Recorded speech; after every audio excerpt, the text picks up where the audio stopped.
இந்த கோரமுகம், எருமை மாடு, இத உங்களுடைய புராண கற்பனை இதெல்லாம் ஜனங்களை கொஞ்சம் பயங்காட்டுறதுக்காக கருட புராணம் போன்ற நூலில் அந்நியன் சினிமா பார்த்தீங்கல்ல, அதில் வந்து இந்த எப்படி எண்ணெய் கோப்பையில் உருட்டுறது அது இதெல்லாம் விதவிதமாலாம் வச்சுருப்பாங்க இல்லையா? அது மாதிரி உனக்கு நிஜமாக யம தர்மனை பற்றி எல்லாம் தெரியும்னா முன்ன பின்ன செத்து இருந்தால் தானே சுடுகாடு தெரியும்.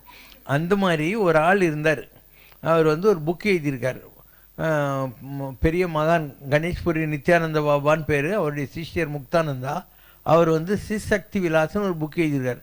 அதில் அவர் பட்டணத்துக்கே போய் யமனை பார்த்துட்டு வந்திருக்காரு. அது எப்படி இருக்குன்னு வேணால் உங்களுக்கு சொல்கிறேன். அவங்களாம் இங்கே உட்காந்துக்கிட்டு தியானத்தில் அந்த உலகத்தை பார்த்தவங்க. Visions of Hell and God Yama. Several days passed in such an intoxicated condition. இவர் உட்காந்து தியானம் பண்ணிக்கிட்டே இருக்காரு. அதில் ஒரு நாள், Once again I was meditating on the black light. One day I visited an extremely filthy world. Siddha students should read this passage carefully. That day, as soon as I sat in meditation, my whole body began to shake violently as though possessed by some deity or evil spirit. In that meditative condition, I noticed that I was traveling to a distant region. I did not know where or how I was being transported. Although my physical body was still sitting in a meditative posture, I reached a region that was disgustingly squalid. தியானம் பண்ணிட்டு இருக்கிற போது உடலில் ஒரு அதிர்வுகள் எல்லாம் வந்தது. So ஒரு குறிப்பிட்ட இடத்துக்கு நான் transport பண்ணப்பட்டேன். I found myself right in the midst of garbage. I am fully aware of what I am saying. கார்பேஜ்னா தெரியும் இல்லையா? சாக்கடை அந்த மாதிரி. அப்படி இருந்த ஒரு இடத்துக்கு நான் போனேன். Muktananda advises Siddha students to read this with attention. Wherever I looked, I found excreta. எல்லா இடத்துலையும் மனித மலம், சாணி. I wondered for how many ages those wastes had been accumulating here. எவ்வளோ நாளாக அந்த மாதிரி போட்டிருக்குன்னு தெரியவே இல்லை.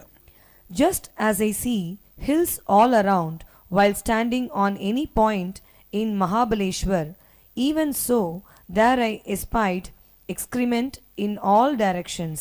எப்படி ஒரு மலை இருக்கிற இடத்துல எல்லா பக்கம் மலை தெரியுமோ அப்படி நான் நின்றுட்டு இருந்த அந்த யமப்பட்டினத்தில் எல்லா சைட்லேயுமே இந்த ஷிட்டு தான் இருந்துச்சு.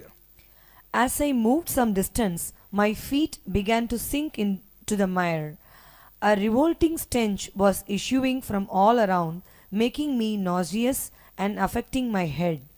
The pathways were rough and crude. The little water that was there was also polluted by excreta. There were not many men and women around. The few who were there were naked. Some of them were sitting on heaps of filth, dejected and ugly. All this horribly repulsed me. I struggled hard to move further. I could see light but no sun. In that region I lost all my sense. With great difficulty I stumbled upon the exit, but that too was slushy. Then I saw a hill of dry feces on which men and women were sitting. All this took me greatly aback. After this I entered another world that contained gardens, orchards and forests full of flowers and fruits and various kinds of cattle and horses. Soon I saw several black masculine figures about 20 feet tall, with saber teeth, holding shining daggers in their hands, each about 6 feet long. They also held long goads. Some of them wore silken garments, some animal skins, and some plain clothes. The eyes of all of them looked red and swollen with anger. இந்த மரக்கழிவுகள்லாம் தாண்டி போன உடனே 20 அடி உயரத்தில் இருந்தவங்க 6 அடி நீளமான கத்திகள் எல்லாம் கையில் வச்சுருந்தாங்க. அவங்க வந்து சில பேர் அனிமல் ஸ்கின்னு, சில பேர் துணிகள் எல்லாம் போட்டுக்கிட்டு இருந்தாங்க. கண்ணு சிவப்பாக இருந்துச்சு. I was surprised not to find any feminine face there. அங்கே பெண்களை பார்க்கல நான். Then I saw black bulls about 20 feet long. 20 அடி நீளமுள்ள எருதுகளை பார்த்தேன், கருப்பு.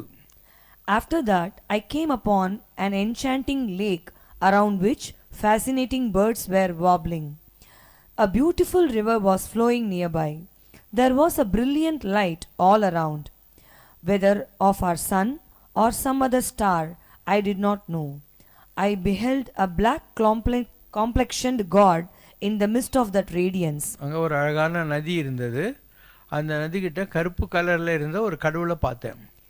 Sitting on a black bull, ஒரு கருப்பு கலர் எருது மேலே உட்காந்துருந்தார். which was overspread with a silken sheet and adorned with garlands. அதுக்கு சில்க் துணி போத்தி மாலையெல்லாம் போட்டிருந்தாங்க அந்த கருப்பு எருதுக்கு. The bull's horns were inlaid with gold, and அந்த எருதினுடைய கொம்புகள் தங்கத்தினால கவர் பண்ணி வச்சிருந்தாங்க. நீங்கள் பொங்கலுக்கெல்லாம் சில ஊரில் போடுவாங்க. and its anklets were of solid gold. The god wore a red silk dhoti, a sacred thread over his shoulder, அவர் பூணூல் போட்டிருந்தாரு, சிவப்பு கலர் ட்ரெஸ் போட்டிருந்தாரு, and a crown beset with jewels. அவருடைய கிரீடம். He was about 10 feet away from me. எனக்கு 10 அடி தள்ளி இருந்தார். As I saw him, I smiled, and so did he. நான் அவரை பார்த்து சிரித்தேன், அவர் என்னை பார்த்து சிரிச்சார். எம்ஜிஆர் சினிமாவில் ஒரு மாதிரி, நான் செத்து போச்சவன்டா, யமனை பார்த்து சிரிச்சவன்டா. Lifting his hands to grant fearlessness, I was overwhelmed with gladness as I had seen Yama, the god of death. After some time, 2 messengers of Yama led me out, taking me through the hellish mire again. அதுக்கப்புறம் அவர் என்னை பார்த்து ஆசீர்வாதம் பண்ணார், பயப்பட வேணாம்னு சொன்னார். திருப்பியும் 2 body guard வந்து நாங்கள் வந்து திருப்பி பழைய வழியாகவே கூட்டின்னு வந்துட்டாங்க. Meditation ceased then. Okay, so இதுதான் யமப்பட்டினத்துடைய காட்சிகள். ஓகேவா?